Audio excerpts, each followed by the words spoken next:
درد ہے۔ رسول پاک صلی اللہ تعالیٰ علیہ وسلم کی بارگاہ میں جب جب گستاخیاں ہوئیں ان کے زمانے میں، تو صحابہ نے جواب تو دیا ہی ہے، تابعین نے جواب تو دیا ہی ہے، لیکن سب سے بڑی بات میں آپ کو بتاؤں، اگر رسول پاک صلی اللہ تعالیٰ علیہ وسلم کی شان میں کوئی توہین کرتا تو سب سے پہلے جواب خود رب ذوالجلال عطا فرماتا۔ تو ناموس رسالت کا دفاع کرنا یہ سنت الہی ہے، اللہ رب العزت کا قانون ہے۔ آپ کو مثالیں میں بتاؤں، ایک مرتبہ میرے آقا صلی اللہ تعالیٰ علیہ وسلم نے مکہ مکرمہ میں سارے لوگوں کو جمع کیا، اور اس میں سارے کفار و مشرکین بھی تھے، دعوت پیش کی اسلام کی، اور فرمایا کہ میں آخری نبی ہوں اللہ کا۔ جب پیغام حق پہنچا تو اس مجمع میں ایک ظالم کافر ابو لہب اٹھ کر کے کہتا ہے تبن لک یا محمد۔ تبن کا مطلب یہ بددعا کے طور پر اور گالی کے طور پر استعمال کرنے والا لفظ، اور اس نے یہ کہا محمد تیرے ہاتھ برباد ہو جائیں معاذ اللہ رب العالمین، یا اس طرح کا جملہ اس نے توہین کا کہا۔ الہذا جمعت، کیا تو نے اس کام کے لیے ہمیں جمع کیا؟ یہاں پر لفظ کو آپ توجہ دیں، اس نے کیا کہا تھا؟ تبن، برا ہو تمہارا، خرابی ہو تمہاری، اس طرح کا جملہ کہا۔ حضور پاک صلی اللہ علیہ وسلم کے آپ کے دل اقدس پر ملال ہوا، کبیدہ خاطر ہوئے۔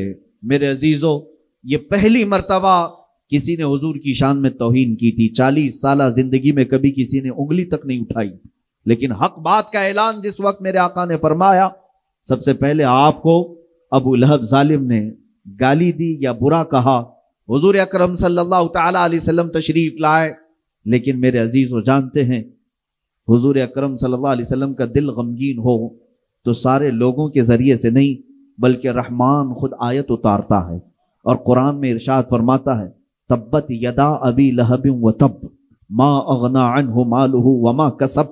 پوری سورہ ابو لہب کی مذمت میں نازل ہوئی۔ اللہ رب العزت ارشاد فرماتا ہے ابو لہب کے دونوں ہاتھ تباہ و برباد ہو جائیں اور اس کا مال اسے کوئی نفع نہیں دے سکے گا، اور اس پر جو لعنت اللہ رب العزت نے قرآن میں فرمائی۔ دوستو میرے عزیزو، آپ سے میں یہ پوچھنا چاہتا ہوں، ایک بار توہین رسالت کیا ابو لہب، لیکن اللہ نے اس کی مذمت میں قرآن کی آیت ایسی اتاری کہ کروڑوں مسلمان صبح قیامت تک اب ابو لہب کی ذات پر لعنت بھیجتے رہیں گے۔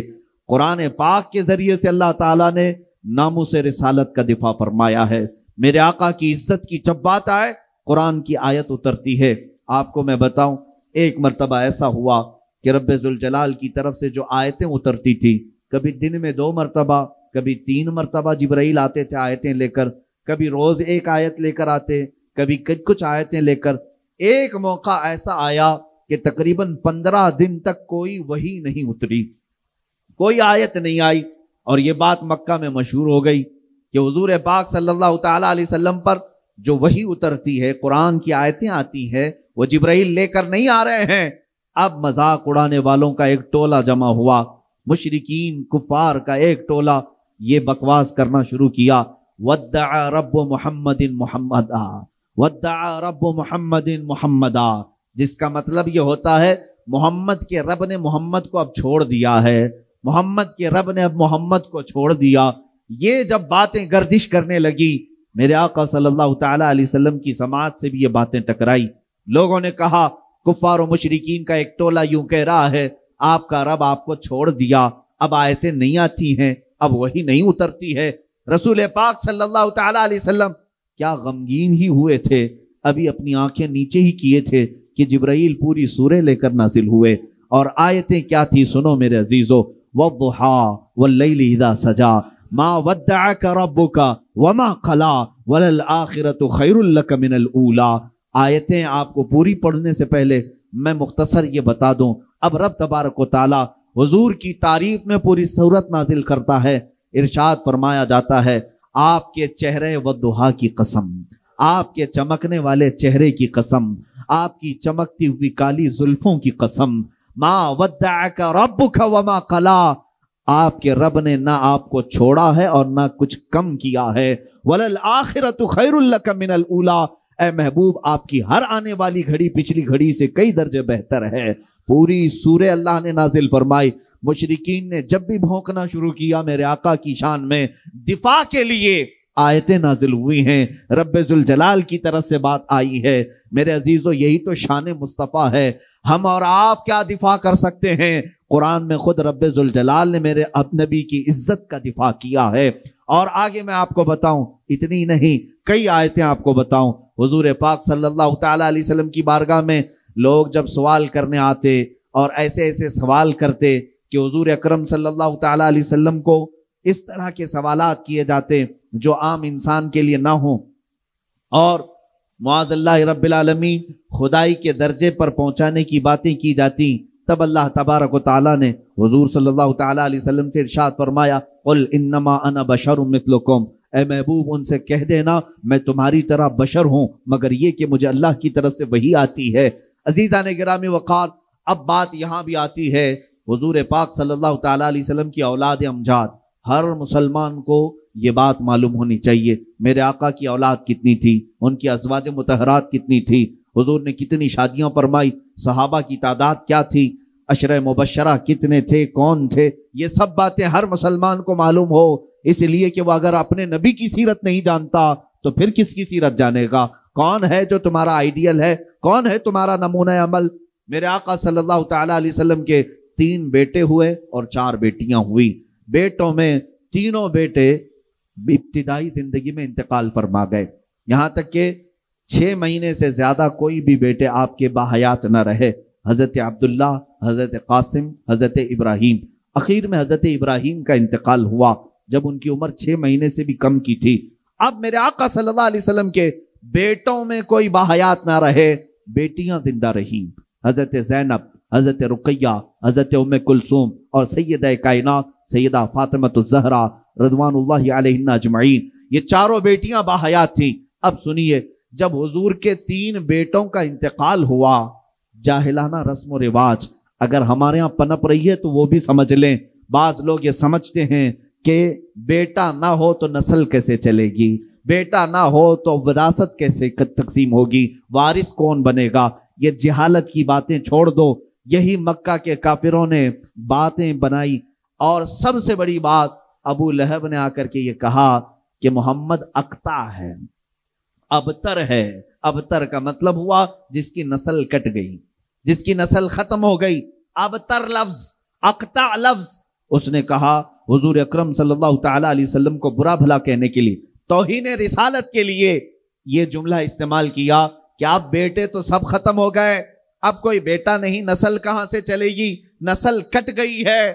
رسول پاک صلی اللہ تعالیٰ علیہ وسلم کو جب کوئی ظالم اس طرح کی طعن و تشنیع کرتا ہے، اگر میرے آقا صلی اللہ علیہ وسلم کبیدہ خاطر ہوئے تو رب ذوالجلال نے آپ کو کبھی بھی ملول نہیں چھوڑا، اور نہ ہی رب ذوالجلال نے آپ کو کبیدہ خاطر اور غمگین چھوڑا، بلکہ آپ کے دل کی تسلی کے لیے رب ذوالجلال نے ایک سے ایک انعامات کی بارشیں فرمائی۔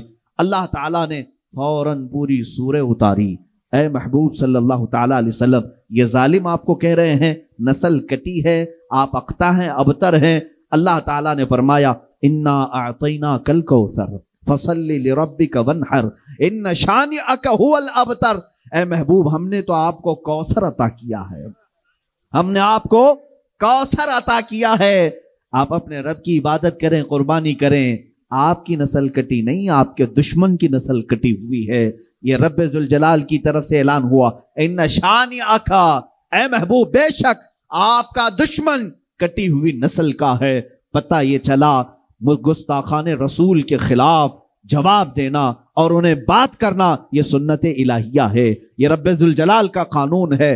اللہ نے جو فرما دیا وہ حق ہے۔ اب سنیے، میرے مصطفیٰ کریم صلی اللہ علیہ وسلم کو گالی دینے والا، گستاخی کرنے والا، جس نے کہا تھا نسل کٹی ہوئی، ڈھونڈ کر کے نکالو پوری دنیا بھر میں ابو لہب کی اولاد کہاں ہے، ابو لہب کے بیٹے کہاں رہتے ہیں، اس کی وراثت کن میں تقسیم ہوئی، آپ ڈھونڈ کر کے نکالیں گے، کہیں آپ کو پتہ نہیں چلے گا اس کی اولاد کیا، اس کے پوتے پوتے اور نواسوں تک بھی اولاد نسل نہیں چل سکی، اولاد ہی ختم ہو گئی اور اس کا نام و نشان بھی مٹ گیا۔ ابو لہب کی جو موت ہوئی اس حالت میں ہوئی کہ اس کو سخت ترین بیماری لاحق ہوئی، یہاں تک کہ اس کو ایک گڑھے میں ڈال کر کے اس کے ہی بچوں نے پتھر اس پر ڈالے تھے، اتنے پتھر مارے گئے تھے کہ اس کا جسم پورا پتھروں سے لہولہان تھا، وہ خود مٹا، اس کی اولاد نہیں رہی۔ لیکن آؤ میرے رب ذوالجلال نے میرے مصطفیٰ کی جو شان بیان کی، انا اعطیناک الکوثر، اس آیت کی تفسیر کے اعتبار سے آج ہندوستان نہیں، جے پور راجستھان نہیں، بلکہ دنیا کے کسی بھی کونے میں جاؤ رسول اللہ کی آل و اولاد کی خوشبو تمہیں ضرور نظر آئے گی۔ ہر جگہ سادات موجود ہیں، سید حضرات موجود ہیں۔ یہ کس کی نسل ہیں؟ یہ فاطمۃ الزہرا کی نسل آج پوری دنیا میں ہے، جن کو میرے آقا صلی اللہ علیہ وسلم نے اپنی اولاد فرمایا ہے۔ عزیزان گرامی، حضور کو کہنے والے کہ نسل کٹی ہے، وہ خود کٹ گئے، مگر میرے مصطفیٰ کی نسل آج پوری دنیا میں جس طرح محفوظ ہے، کائنات میں کسی کی نسل اس طرح سے محفوظ نہیں۔ ایک بات یاد رکھیں، حضور کی جو نسل ہے آج، اس طرح کی پوری دنیا میں کسی اور کی نسل محفوظ نہیں۔ سادات کے شجرے محفوظ ہیں، ان کے نسب محفوظ ہیں، اور ان کی آل و اولاد، ان کے خاندان، ان کے تمام حسب و نسب آج بھی محفوظ ہیں۔ جاؤ سادات کی خانقاہوں میں، وہ سارے شجرے اور تاریخ لے کر بیٹھے ہیں۔ میرے عزیزوں، اسی کو تو کہا گیا حضور پاک صلی اللہ تعالی علیہ وسلم کی اولاد آج پوری کائنات میں ہے، اور یہی شان مصطفیٰ ہے جس کو اعلیٰ حضرت نے یوں کہا تھا، تیری نسل پاک میں ہے بچہ بچہ نور کا، تو ہے عین نور تیرا سب گھرانہ نور کا۔ عزیزان گرامی، یہ شان مصطفیٰ ہے۔ جب کبھی کسی نے حضور کی ذات پر انگلی اٹھائی تو جواب کہاں سے آیا؟ خود خدائے قدیر و جبار کی طرف سے آیا۔ اللہ نے کبھی سورہ والضحیٰ اتاری، کبھی سورہ لہب اتاری، کبھی سورہ کوثر